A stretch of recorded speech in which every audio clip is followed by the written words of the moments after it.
North Atlantic War by Michael Trela. Operation Counterstrike. Stage 2. Battle of Cape Farewell. The sky was overcast again. Salty waves lashed against the steel hull of the George VI as it floated immobile atop the icy waters of the Denmark Strait. Dwarfing the destroyers that flanked it on each side, the mighty Royal Navy battleship was an arsenal of firepower, a work of military art. Ever since the years immediately following the end of the Second World War, the rapid advance in technology had rendered the vast size and lack of mobility of the battleships obsolete due to the hit-and-run tactics of modern warfare. However, in the late 2020s, the United States of America announced that it would retool its Navy, including the construction of new and improved battleships. The results were astounding. These new Leviathans were just as large as they had been nearly a century before, larger even, yet they were so much more lethal.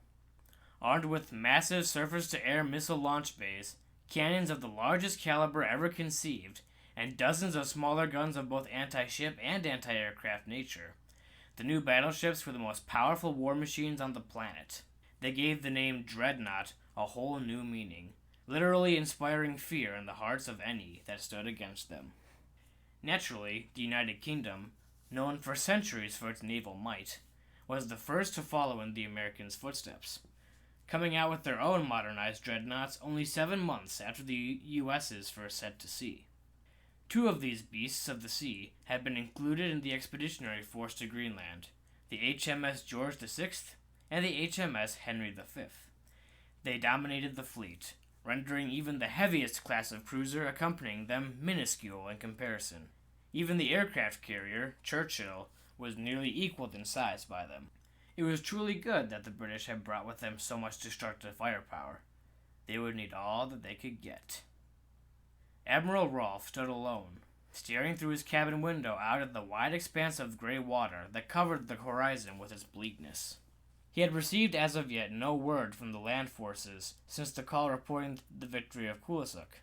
The night before landing, he and the colonel had concluded that, once the city had been taken, the fleet would continue down the coast, rounding Cape Farewell, and toward Godthaab for a naval strike. Ruckinson had assured him that his forces would be at the city's gates by then. For some reason, Rolfe was having doubts about that now. A knock came at the door, a welcome distraction from the dark thoughts which now clouded his mind. He strode across the cabin and opened the door. It was Nicholas Hurst, the official captain of the George VI. "Admiral," he said with a salute. "Captain," Rolfe replied, saluting in kind. "What news? Any word from Ruckinson and his land forces?" The captain shook his head. "No, sir, none at all." He paused at the almost tangible darkness that dropped over the admiral's face at the words. "But radar has picked up squadrons of aircraft approaching. We think that the reconnaissance squads are finally returning." Rolfe could feel his shoulders lighten. That had been another major concern gnawing at his conscience. Ever since the aircraft had launched from the Churchill after returning from their initial patrol of the island's coast to refuel, the admiral had heard nothing of them. "Well, at least we have one bit of good—" He stopped abruptly, the craggy features of his now beardless face contorting in surprise. "Hold on," he asked, his gaze transfixing the captain where he stood. Well, that's never a good sign, Hurst thought. "Did you just say you think that it's our boys returning?" Now it was the captain's turn to become deadly serious. "Yes, Admiral. The craft are on their way to our location, but have not responded to any broadcast from the Churchill. That's why we're a bit suspicious." "Well, what kind of aircraft are they?" Rolfe's knuckles were white with tension as he clenched his fists. "We're not sure. They're still too distant to be discernible. All we know is that they're coming right to us, and they're coming in fast." "Damn it!" Rolfe cursed, pushing Captain Hurst aside as he stormed out of the cabin. The other man stood there staring at him, caught off guard by this sudden outburst from the stoic Admiral Rolfe. Rolfe abruptly stopped and looked back at him. "Well, are you coming, Nicholas?" Hurst recovered quickly. "Yes, Admiral," he said, falling into step behind Rolfe. "If I might ask, sir, to where are we headed?" Rolfe cast him an annoyed glance. "Where else? To the bridge." Hurst nodded. Rolfe intended to deal with the matter himself. Again, not a good sign. The bridge of the Churchill was abuzz as the crewmen attempted to get a signal.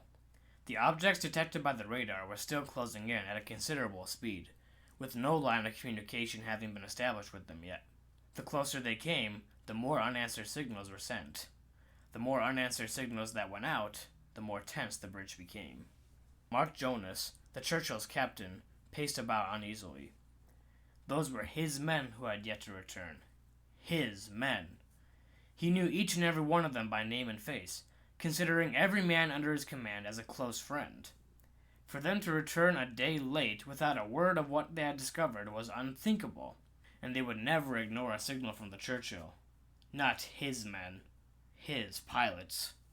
"Captain, we've got a visual on the incoming aircraft," one of the crew said. "Put it on the screen," Jonas said, stepping over to the holographic display board. The lines indicating the radar waves and the dots which represented the incoming jets dispersed into tiny pixels as a picture wreathed in static lapped onto the screen. It took a couple seconds for the image to resolve. However, when it did, the entire bridge went silent. The picture was that of a formation of low-flying jets racked with missiles, twin 50 caliber machine guns mounted beneath their prows. They were in attack formation, and they were headed directly for them. Painted in bright red and white on the tail fins were Greenland flags. "They're enemy heavy assault craft!" someone shouted. "And that's not the worst of it," said another. "Zoom in on the clouds in the background." Static tore out the picture once again, as the screen's operator complied, the image resolving on the background. There, barely visible yet still obviously there, were a multitude of small specks, faintly dotting the gray sky through which they sped. "Battle stations!" Captain Jonas barked. "Get a message to Admiral Rolfe. Aerial assault coming in from the northwest. I want all available airmen ready for liftoff, ASAP!" The crew set to work with trained professionalism. Jonas leaned his hand against the control panel in front of the display screen and shook his head. "So this is why they haven't returned," he thought. "Nor will they ever, I suppose." He could feel his choler rising at the thought. Over half of the Churchill's pilots lost without a trace. His pilots. He slammed his fist onto the panel. "They will pay dearly for this!" The Republic flag fluttered proudly in the wind as the Republic's first full-sized aircraft carrier, the RS Greenland, plowed through the turbulent waters around Cape Farewell with ease.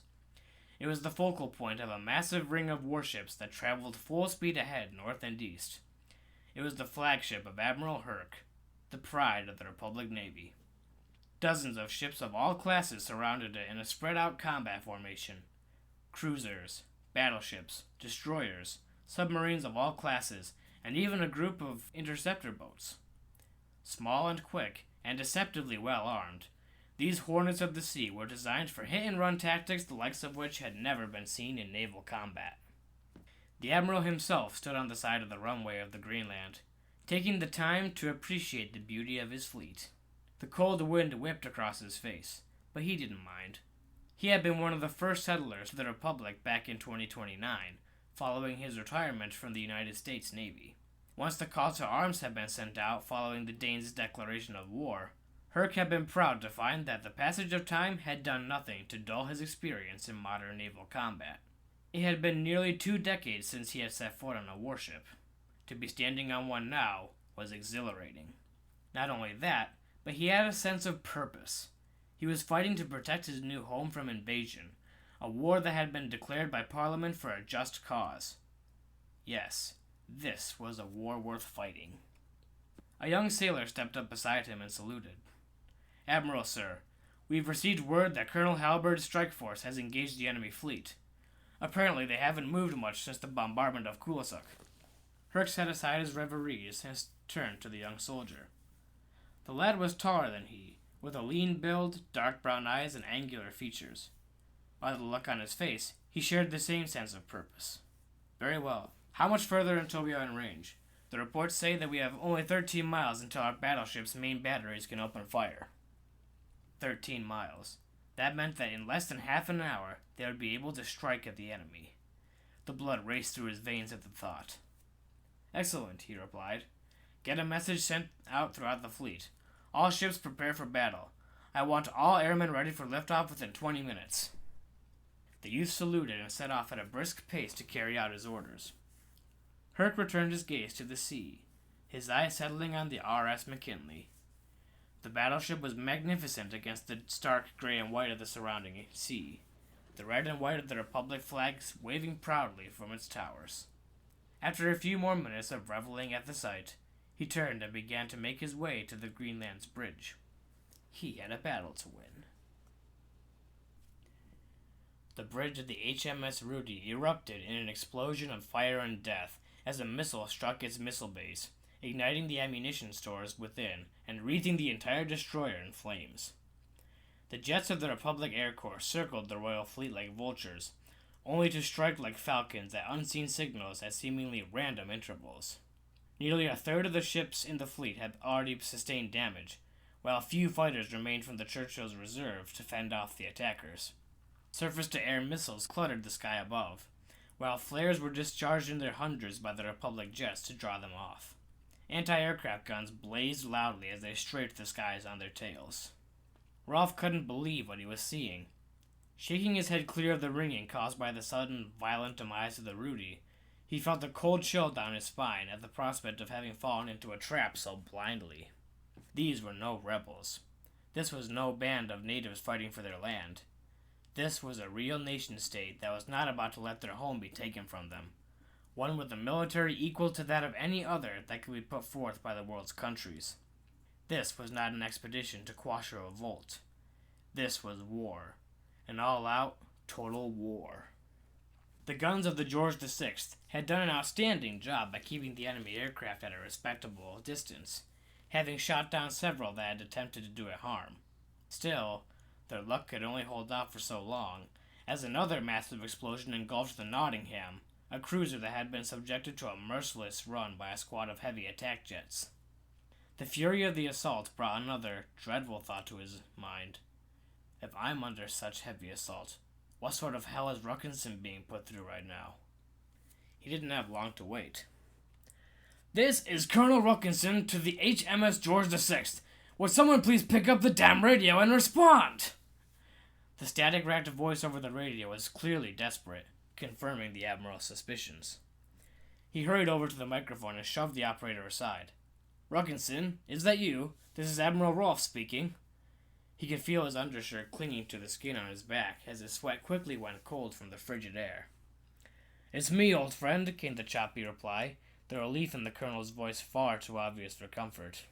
You're alive! Thank goodness, Rolfe said, more happy than he thought he'd ever be at hearing Ruckinson's voice. What the devil is going on here? The entire operation is a bloody mess. You think so? Ruckinson replied, the enraged whiplash of his tone striking the Admiral with its authenticity. It was all a trap. We were meant to take the city, Rolfe. They used it as bait, and we took it. Now I need you to get over here and get us off this cursed island before the rest of us are slaughtered. A flaming fighter jet whooshed past the bridge of the George VI, missing the glass of the windows by inches before barreling into the tower of another cruiser. The pilot's final strike against them made manifest in a deafening bang. That's easier said than done, Colonel, the Admiral replied. We're having our own handful of problems out at sea. The enemy... A shockwave ripped through the ship's bridge, shattering the windows and throwing shards of broken glass into the faces of the crew. Rolfe picked himself up from the floor and wiped the blood from his brow as it flowed from a cut in his forehead. The radio was dead, not even static buzzing from it. Something must have struck the communications relay. He quickly pushed his way through the crowd that gathered in the room as medical teams came rushing to the aid of the wounded, ignoring the pleas of one of them as she tried to treat the wound on his forehead. He looked out through the destroyed viewport, and suddenly his worst nightmares were made manifest. Hardly visible on the southwestern horizon were the unmistakable shapes of warships, and judging by the faint specks of light illuminating them at regular intervals, coupled with the sounds of distant, rolling thunder, they had opened fire.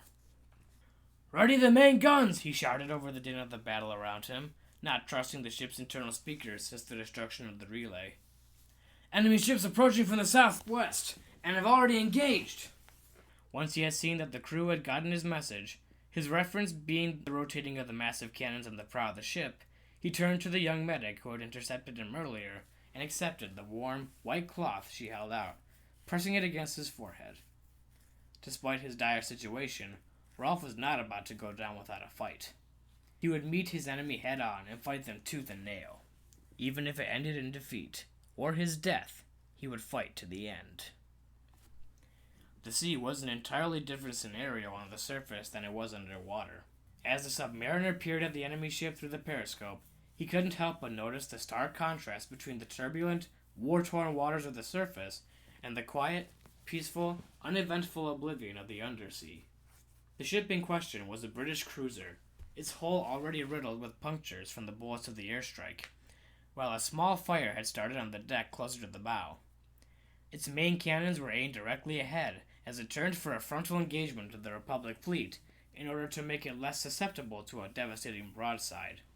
In doing so, it had made itself a perfect target for the Barracuda. "Sir, it appears that we are undetected by the enemy," the man at the scope said. "Good," the skipper said. "Are we ready to engage?" "Starboard torpedo bay armed and ready," came another voice from across the room. "Enemy in range at 102 meters. "Skipper," said the lookout, "the enemy ship is moving at full speed. Should we not move in closer for a better shot?" "No," the skipper replied. "To advance further would increase our chances of detection. If that happens, there'll be fish food." "Understood." The commanding officer strode over the display depicting the position of the British cruiser on the sonar and said, "Lead the target at 50 meters and lock on." The helmsman complied, the submarine lurching as he turned it to align it with the lead position on the ship. "Position set," he said. "Target locked," came the man at the sonar. "Ordnance ready," said the launch bay operator. The skipper stepped forward and said, "Fire." Captain Jonas stared at the flaming wreckage of the HMS Yorkshire as it slowly sank to the bottom of the Atlantic. He had seen the torpedo as it spat and splashed its way toward the ship's hull, but the Yorkshire's crew had been too focused on engaging the incoming destroyers that they had not noticed the projectile until it was too late. They had paid for their mistake with their lives. The Churchill's runway was barren save a few deck crew who were trying to stoke the fires of the last fighter that had been borne by the carrier. The pilot would have made the landing, too, but an enemy jet swept up from behind and fired a Phoenix missile at near point-blank range into the Eurofighter's engine, obliterating the aircraft even as its landing gear made contact with the runway. Why had Rolf not ordered the fleet to pull back yet? It was uncharacteristic of him to leave his men to fight to inevitable destruction against such odds. Was he dead? Had the commanding officer of the expedition fleet been killed? He didn't have time to finish his thought or come up with an answer. Warning sirens blared, and crew rushed frantically about as they prepared for emergency maneuvers.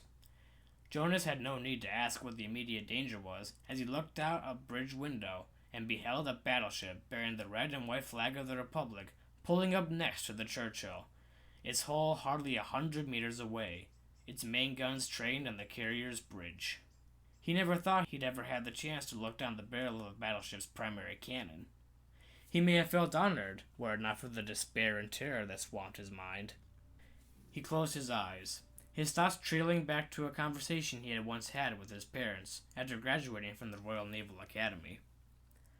He had rejected the idea of God, so they had warned him that he could think whatever he wanted, but when his time came, he would see. Only now did he understand just how right they had been. He inadvertently made the sign of the cross and clasped his hands together. Oh God, why didn't I listen to them? A deafening bang shattered his eardrums, and the bridge of the Churchill was ripped apart as the guns of the R.S. McKinley opened fire.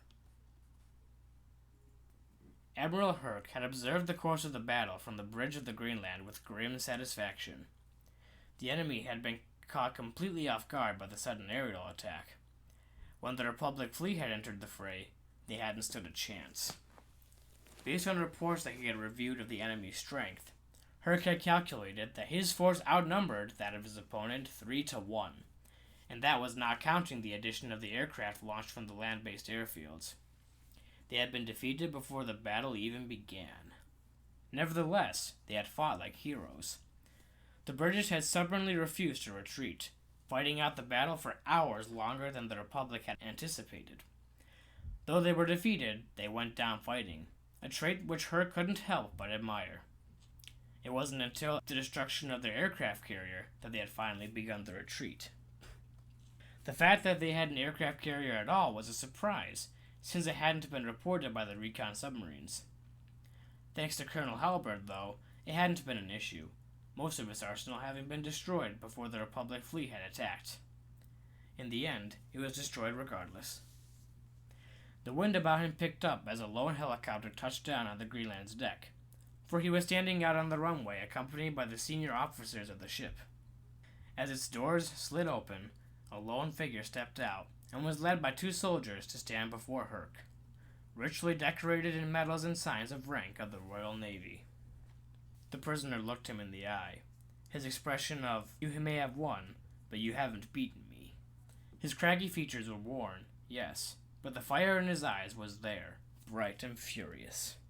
After a moment to size up the figure standing tall before him, he said, "You are now a prisoner aboard the Republic ship Greenland, and thus a prisoner of war, taken captive by the Navy of the North Atlantic Republic. I am Admiral Jason Herc of the Republic Navy, commander of this fleet." The man before him continued to look into his eyes, showing no signs of fear or despair.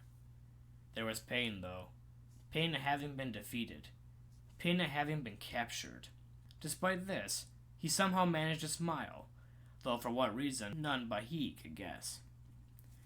"Greetings, Admiral Herc. I must congratulate you on your swift victory. I am Admiral Clint Rolfe of His Majesty's Royal Navy, commander of the British Expeditionary Force Fleet." Chancellor McKinley stood by the window of his office, a small stack of papers left barely touched in the center of his desk. Out in the streets below, he could see people celebrating. Children playing and laughing, men drinking and smiling, women gathering in large gossip groups and sharing whatever versions of the story suited them best. McKinley understood why they were so happy.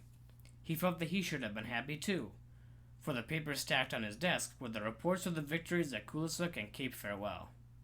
Though they had not come without casualties, they were a beacon of hope, a sign to the Republic that they were strong and could repel the invaders. No, it wasn't any casualties that put the Chancellor in such a somber mood. It was the other meaning behind these victories. The flames of war were ignited. The enemy now knew what the Republic was capable of. They wouldn't be beaten so swiftly again. Every subsequent battle would be harder fought. There was no way out of it. Both sides had fired, and neither was willing to back down. The North Atlantic War was begun.